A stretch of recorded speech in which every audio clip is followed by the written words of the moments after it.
আজ 5ই জুন বিশ্ব পরিবেশ দিবস।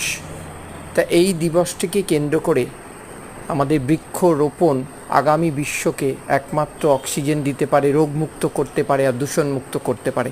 আসুন না বৃক্ষচ্ছেদনের বিরুদ্ধে রুখে দাঁড়িয়ে এই বিশ্বকে সবুজায়নযুক্ত পরিবেশ সৃষ্টি করতে সহায়তা করি এবং শপথ নিই আমরা বৃক্ষচ্ছেদন রুখব, বাস্তবে করে দেখাবো এবং এ প্রকৃতিকে শস্য শ্যামলা সুজলা সুফলা বানিয়ে প্রকৃতি মাকে, ভারত মাকে রক্ষা করব।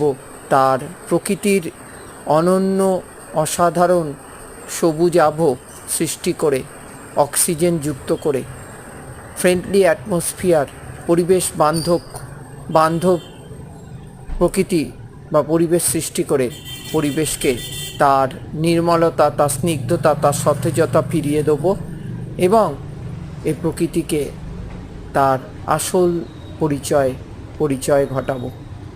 এবং প্রত্যেকে বৃক্ষ লাগান, প্রকৃতিকে নির্মল করুন, শীতকালকে দীর্ঘস্থায়ী করুন। 40 বছর আগের সুস্থ সুন্দর রোগমুক্ত যোগযুক্ত বিশ্ব সৃষ্টি করে প্রকৃতিকে রক্ষা করুন। সবাই মিলে এগিয়ে এসে প্রকৃতিকে বাঁচান আর বিশ্ব পরিবেশকে সার্থকতা দিন। শুধু 365 দিন নয়, একদিন নয়, 365 দিনই যেন পরিবেশ দিবস হয়, এই অঙ্গীকার